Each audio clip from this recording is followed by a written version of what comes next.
Dept said, the solid waste department is an enterprise department. It's supposed to be self-supported. And as such, it is supported by fees to its customers for the services that we provide. The equipment, the practices, the containers, not this container, but the metal containers, they're outdated. It's 80s, late 70s technology. Yeah, right there. You've been there. Other areas of concern were illegal dumping, which happens all the time now in our current system. When the auditor, the operational consultants come by and they went through the alleys, they looked at the containers, they looked at everything. He noticed a lot of dumping by what he would refer to as contractors. Contractors are supposed to take construction type waste to the landfill where there's charges. If they dump it in an alley and someone's in the metal container, they get away without charges. He made, like Mr. Camero said, he made several recommendations to improve the service and make it more efficient, and that's why we're here today. Almost all those companies, all of them are going to that kind of rollout, a plastic rollout. I don't know what color they are in Hobbs, but they're green. They're brown in the county. So, like this man said, even though we have good alleys and no reason not to pick up the dumpsters, we're not going to have that option. Is this already set in stone? I mean, this is already a done deal. So regardless of what complaints anyone has, it's a done deal. Is that correct? Not all the alleys are in the best condition. That's not what I asked you. They're not. My question was, is this a done deal and we're all just wasting our time by coming here to complain and to voice our concerns? It's a done deal. Is that correct? The plan calls for this to start taking place in April of this year. No. There's a gentleman over. Yes, sir. He's going to give you the mic.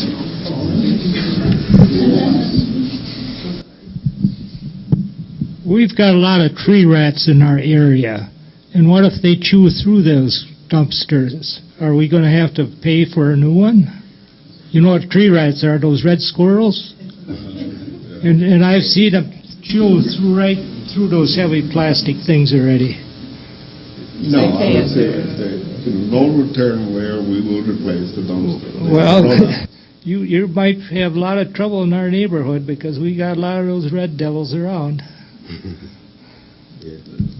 We speak from personal experience because I have seen holes this big around that were chewed by a squirrel to get at the contents of a dumpster, a rollout identical to that, except the hinges were twice as thick, and they still chewed through them.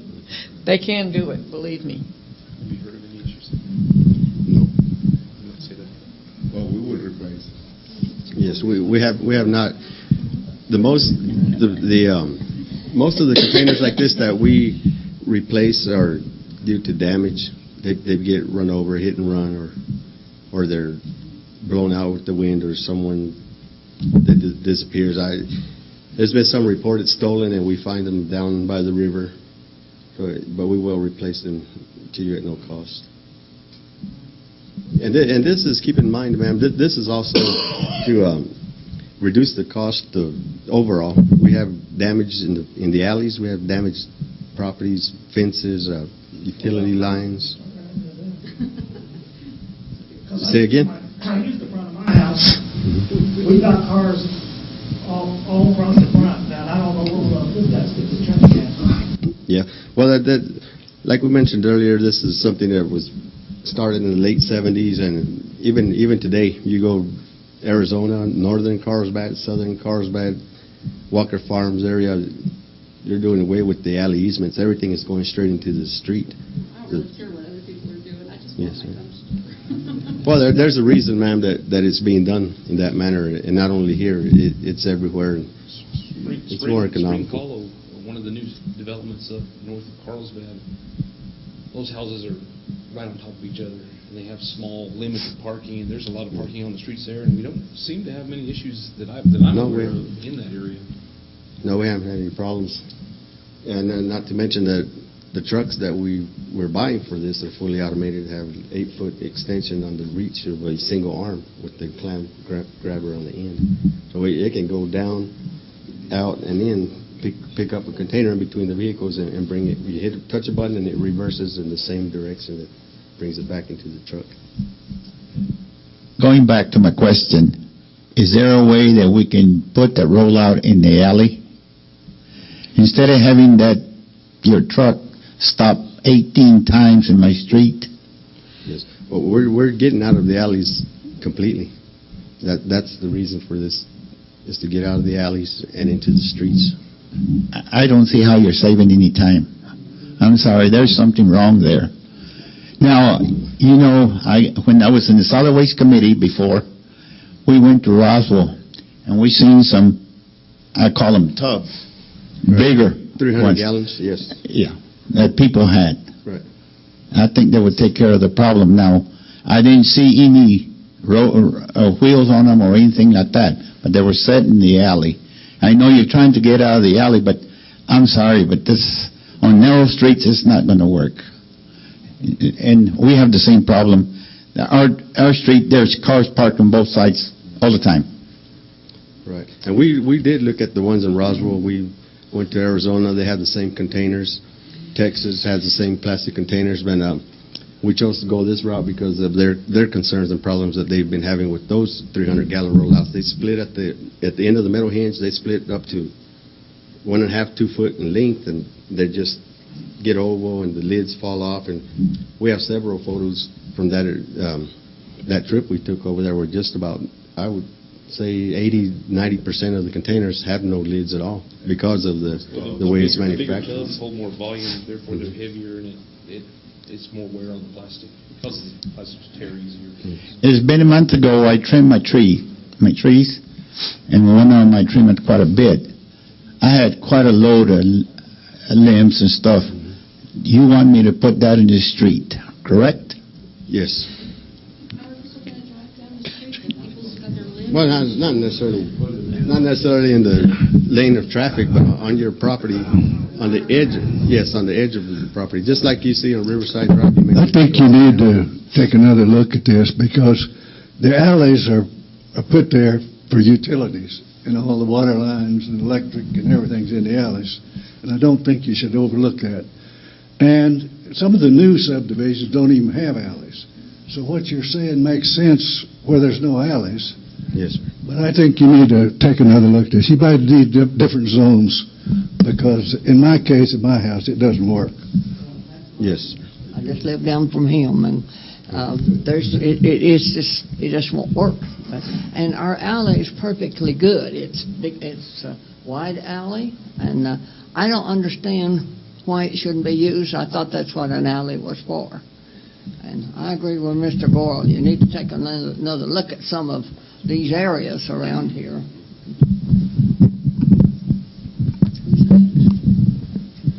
Is it possible to compromise? Is it possible to work on something that would fit different areas of town? That's just an idea. Yes, ma'am. No, it should be looked into. That. Yes. Mr. McCutcheons may have something. I might just say, the technology has moved away from alley dumpsters. It's very difficult to buy a truck that'll handle the dumpster in the alley. There's one company still making them. They're hard to come up with. All the technology and the whole rest of the world, whether we like it or not, is using that container, basically. We have 3,000 of them out in the city now, and the conversion would be to move the rest of them. The problem with the alleys is getting a truck down the alley that is large, the trucks are so big, when you get them up to $100,000 a year in damage to people's property, we run over gas meters, we tear up fences, and we don't really have bad drivers. We just have big trucks and small alleys. If we go to a smaller truck, then the cost to higher. So you kind of have to have a certain size truck to get the economy of scale. Now, there are some streets, I think, and Riverside, the hill on Riverside Drive might be one that we might need to look at an alley. But I will tell you, being in the alleys with these trucks is just terribly expensive and almost impossible for these drivers. The accidents have been, I sign all those claims, and the accidents have been a real challenge for us. It's just an economy of scale that we're kind of dealing with. Steve, when the fellow raised his down the alley to me and hit the electric line and caused the fire, that was a poorly trained operator. Somebody ought to know better than that. Right. That's true. But in fairness, the clearances in those alleys for these trucks is Get a different size truck. Yeah, excuse me, Mr. McCutcheon, please. Sir, if I could address that accident you're talking about. It wasn't on the driver. The container lids were shut and all, but just the style of the container, the way the hinges are built on it, half of the lid is plastic, the other top half is metal, with 2 metal hinges on each end. The driver emptied the container properly. On the way back down, the lids swung at a certain position, they swung open and caught the guy wire that the electrical wire is supported. And that's what tore the wire down. It busted it down and it caused a small fire. It was a small grass fire, but it wasn't on the driver. That was part of the equipment. It wasn't operator error, it's just the equipment. But that's the kind of issues we're dealing with, and they're constant.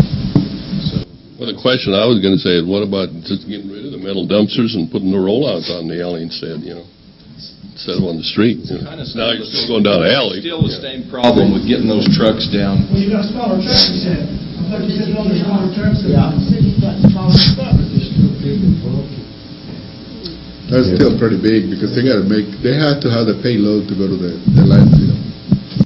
The truck gets smaller, the cost increases because we would have to go 3 times versus 2 to the landfill. That all set 4 vans would be the one dumpster like we did in Dallas, or 4 vans, we won't get around. There'd be one per home. One rollout per home. And if, well, we've had in several cases, there's been where the rollout is not big enough for the refuse your family produces. We have recycling as well, and once you recycle, it's going to bring it down to about half the capacity. Can we go just a little bit more into some of the ways this helps us as a city to save money? Maybe reiterate in a concise way some of the things that we've talked about, and then bring back maybe information that we haven't shared of how this plan saves us money as the city and subsequently as the taxpayer. Yes, sir. We're taking notes of all the questions and concerns the residents have here.